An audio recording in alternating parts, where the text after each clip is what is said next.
আত্মবিশ্বাস এবং আত্মবিশ্বাস এই দুই শব্দের মধ্যে পার্থক্য হয়তো আমরা অনেকেই বুঝি বা বুঝি না।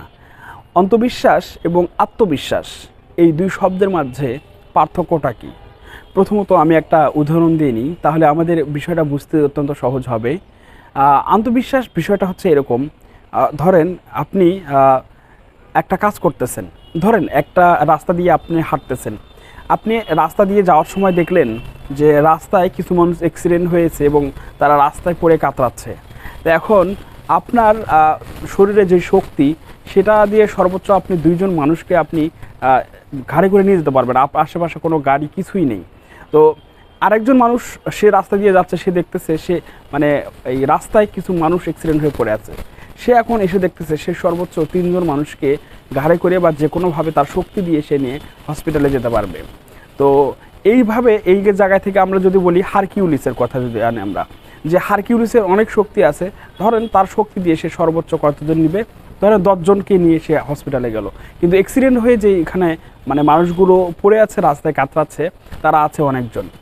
তো এই জায়গা থেকে আমাদের যে বিষয়টা আমরা বুঝতে পারলাম সেটা হচ্ছে যে আত্মবিশ্বাস হচ্ছে সেই জিনিসটা যে আমাদের যে হচ্ছে আমাদের যে শক্তি আছে বা আমাদের যে শক্তি আছে এই শক্তি দিয়ে শুধু আমরা নিজেদের কাজ করতে পারি না, এই নিজেদের কাজের পাশাপাশি আমরা অন্যদেরও সাহায্য করতে পারি।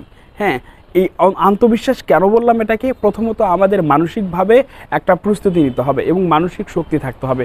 আমরা কিন্তু মানসিক শক্তির মাধ্যমেই কিন্তু অন্যর উপকারে পরবর্তীতে আসতে পারি, এইটাকে বলা হয় আত্মবিশ্বাস।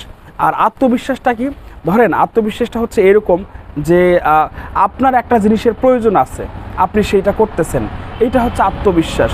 যেটা আপনি আপনার কল্যাণে আপনার প্রয়োজনে যেই কাজটা করতেছেন সেটা হচ্ছে আত্মবিশ্বাস। আর আত্মবিশ্বাস বিষয়টাই হচ্ছে এমন যে আপনার কাজের পাশাপাশি আপনি আরও 10 জনের কাজ করতে পারতেছেন, 10 জনকে হেল্প করতে পারতেছেন।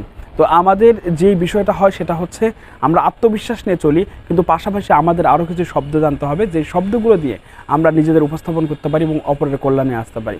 সুতরাং আমাদের জীবনে চলতে গেলে আত্মবিশ্বাস এবং আত্মবিশ্বাস দুটোর গুরুত্ব অপরিসীম। সো আমাদের দুটোই একসঙ্গে নিয়ে আমাদের মানসিক শক্তিটাকে একত্র করে আমাদের লিডারশিপ করতে হবে। তো আমরা হচ্ছে নিজেদেরই কিন্তু নিজেদের লিডার, এটা আমাদের বুঝতে হবে। তখনই আমরা নিজেরা নিজেদের লিডার যখন আমাদের মাঝে আত্মবিশ্বাস এবং আত্মবিশ্বাস দুটো একসঙ্গে এক্সিস্ট করবে। ধন্যবাদ সকলকে।